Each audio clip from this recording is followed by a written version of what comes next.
अस्सलाम वालेकुम दोस्तों, मैं हूं आपका दोस्त तस कुरैशी। आई होप आप सब लोग ठीक होंगे। हस्बे वादा मैंने आज अपनी जो पिछली वीडियो बनाई थी स्पेनिश रेजिडेंट परमिट के बारे में, उसमें मैंने आपको कहा था कि इसके बाद मैं जो वीडियो बनाऊंगा वो मैं बनाऊंगा Spanish visit visa from Pakistan.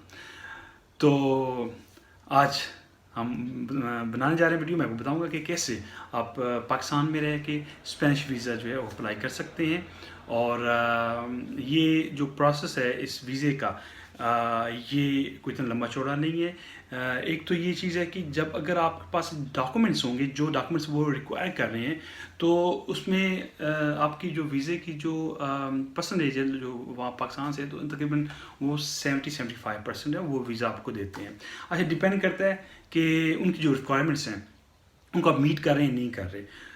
अगर वो 10 या 12 चीज़ें आपसे मांग रही हैं तो आपका काम बनता है 10-12 चीज़ें तो वो मांग रहे हैं ना, रिक्वायरमेंट है उनकी, उसके अलावा भी आप सपोर्टिंग डॉक्यूमेंट्स जो होते हैं वो उनको प्रोवाइड कर रहे हैं। सो उसमें क्या चीज़ होती है, यानी कि आपके प्रॉपर्टी हो गए, एक्स्ट्रा जो पेपर हो गए, आपका कोई और बैंक अकाउंट है जहाँ पे पैसे हैं, या कहीं से आपके पैसे आते हैं या इनकम आती है या ज़मीनों वगैरह की इनकम आती है, तो वो आप शो करें, वो एक्स्ट्रा डॉक्यूमेंट्स होते हैं। ठीक है, जिस मेरे भाई ने ये वीज़ा अप्लाई करना है, सबसे पहले उन्होंने कोशिश करनी है कि फ़ौरन अप्लाई नहीं करना वीज़ा। सबसे पहले आपने जो है, मैं एक तो पहली बात तो ये कि मैं बताऊंगा आपको क्या क्या रिक्वायरमेंट्स हैं, और आपको बताऊंगा कि उनका लिंक है, और आपने खुद भी जाके स्टडी करने कि उनके क्या क्या रिक्वायरमेंट्स हैं। फिर आप अंदाज़ा लगा लें, हिसाब लगा लें कि आपको कितने दिन चाहिए इन डॉक्यूमेंट्स को पूरा करने में। तो सबसे पहले आपने क्या करना है, आपने वो सारे डॉक्यूमेंट्स रेडी कर लेने हैं। जब आपके पास डॉक्यूमेंट्स रेडी हो जाएंगे, फिर आपने अपॉइंटमेंट लेनी है वीज़े के लिए। तो वीज़ा जो है आप डायरेक्ट एम्बेसी में जाके अप्लाई नहीं कर सकते। वीज़ा अप्लाई करने के लिए आपको नियरेस्ट जेरी ऑफिस जो है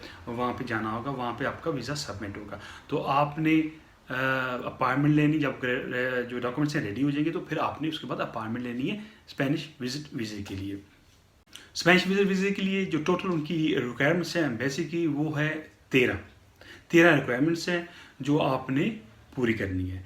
नंबर 1, उनका फॉर्म आपने फिल करना है, और आपने वीज़ा अप्लाई करना है short stay visa, short stay visit visa जिसको कहते हैं, आपने वो अप्लाई करना है। 2 रिसेंट फ़ोटोग्राफ, जो आपके लास्ट जो रिसेंट आपके फ़ोटोग्राफ्स हैं वो आपसे मांग रहे हैं।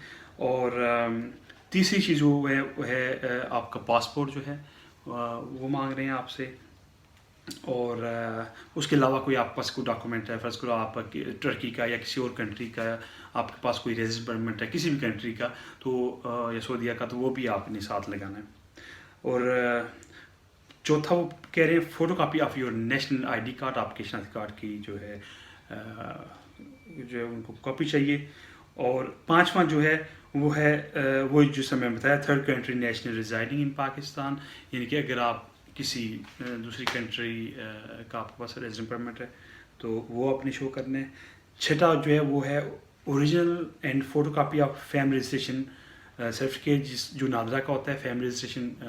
अच्छा, इसमें आपको मैं एक चीज़ बताता चलूँ, जब आपने नादरा का जो फैमिली रजिस्ट्रेशन फॉर्म जब आपने लेना है, तो आप नादरा पास जाएंगे। आप अब घर में 5-10 लोग रहते हैं, तो अब जब निकलवा लेंगे तो सबका नाम आएगा। तो उनको आपने बोलना है नादरा वालों को कि आप जो है, मेरा आपका नाम, जो बंदा वीज़ा अप्लाई कर रहा है उसका नाम हो, और पेरेंट्स का नाम हो। कोशिश ये करनी है कि सब बहन भाइयों का नाम ना हो। तो उसमें फिर वो और बहुत सारे क्वेश्चंस कर सकते हैं आपसे, और बहुत सारी चीज़ें जो है वो पूछ सकते हैं। तो कोशिश ये करें, अगर आप छोटी फैमिली शो करेंगे तो फिर आपसे क्वेश्चन भी ज़्यादा वो नहीं करेंगे।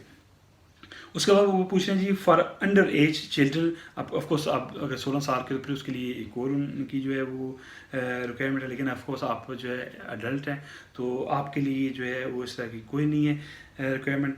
तो 8वां जो है original sign letter of the applicant company employer stating name position salary ETC, यानी कि अगर आप कहीं जॉब कर रहे हैं, तो अपने जो आपका जो बॉस है उसे आपने एक लेटर लेना है, ओरिजिनल लेटर वो लगाना है। उसमें लिखा हो कि जी ये बंदा मेरे पास काम करता है, इस पोजीशन में काम करता है, और he is going on vacation, तो इसको जो है वीज़ा दें। इस तरह का आपने लेटर बना के लगाना है। और उसके बाद है जनाब नोआ supporting documents of personal income, यानी कि आप की इनकम आ रही है, जैसे मैंने बताया पहले कहाँ से आ रही है, ये सपोर्टिंग डॉक्यूमेंट्स में आता है। एक्स्ट्रा बैंक अकाउंट कोई है, या आपकी कोई इनकम आ रही है, या किसी अगर ज़मीन है उनकी इनकम आ रहा है, या कोई जो भी आपका सोर्स ऑफ इनकम है आपने वो उसमें शो करना है कि मेरी कि जॉब के अगर अलावा भी आपका है कुछ तो आपने वो उनको शो करना है।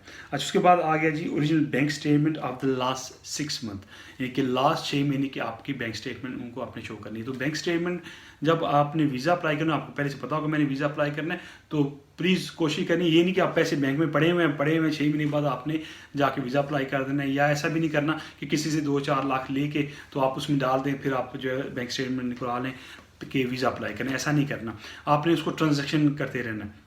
पैसे को जब आपने वीज़ा अप्लाई करना है आपने उससे पहले कुछ महीने पैसे जमा कराने, निकालने, जमा कराने, ऐसे जो है इन आउट करने हैं पैसों को, ताकि उनको पता लगे जी बंदा जो है पैसे आ रहे हैं, जा रहे हैं, खर्च कर रहा है। डिपेंड, अगर आप शो करते हैं कि मैं बिज़नेस कर रहा हूँ तो फिर ये चीज़ बहुत ज़रूरी है। अगर जॉब करते हैं तो जॉब में ऑफ कोर्स आपकी एक लिमिटेड जो सैलरी जो भी होती है वो आती है, तो आप पर महीने निकालते हैं, वो एक और केस है।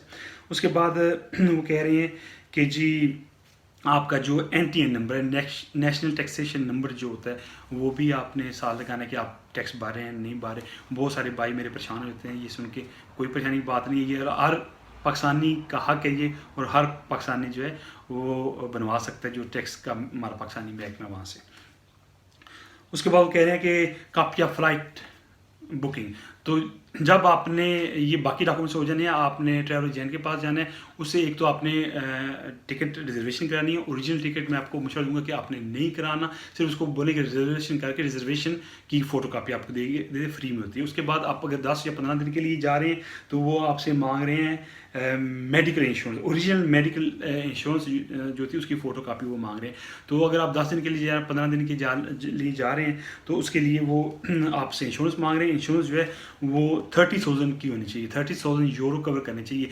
ये मतलब नहीं है कि आप 30,000 यूरो की इंश्योरेंस लें, मतलब ये आई थिंक 5 से 10,000 के दरमियान वो इंश्योरेंस आएगी आपकी। वो ट्रैवल जो एजेंसी होती है वो बना के देती है। उसका मतलब ये होता है कि जब आप कहीं जाते हैं अब्रॉड, कोई मसला हो जाता है, बीमार हो जाते हैं, एक्सीडेंट हो जाता है, तो वो फिर वो उस इंश्योरेंस के जरिए आपका फ्री में इलाज होता है। जहाँ आप जा रहे हैं उस कंट्री पे बर्डन नहीं होता, क्योंकि बहुत साल पहले ये नहीं हुआ करती थी। तो एक दफ़ा फ्रांस में ये हुआ था कि एक बंदा था, विजिटर टूरिस्ट था, उसका एक्सीडेंट हुआ, उसके ऊपर लाखों यूरो खर्च हो गए थे, और ऑफ कोर्स फिर वो बंदा पे भी नहीं कर सका था क्योंकि टूरिस्ट था। तो उसके बाद ये कानून बनाया गया शेंजन स्टेट्स के लिए कि अगर कोई बंदा आएगा यहाँ पे विजिट के लिए तो उसके लिए एक हेल्थ इंश्योरेंस होनी चाहिए, ताकि वो जो हेल्थ इंश्योरेंस है वो उस चीज़ को कवर कर सके। तो ये अपनी याद रखनी चीज़, अगर आप विजिट पे आ रहे हैं, जितने दिनों के लिए आ रही हैं, डिपेंड करता है कितने दिनों के लिए आ रहे हैं, तो उस हिसाब से ये जो है इंश्योरेंस होती है। ये थी इनकी रिक्वायरमेंट्स, टोटल 13 इनकी रिक्वायरमेंट्स हैं।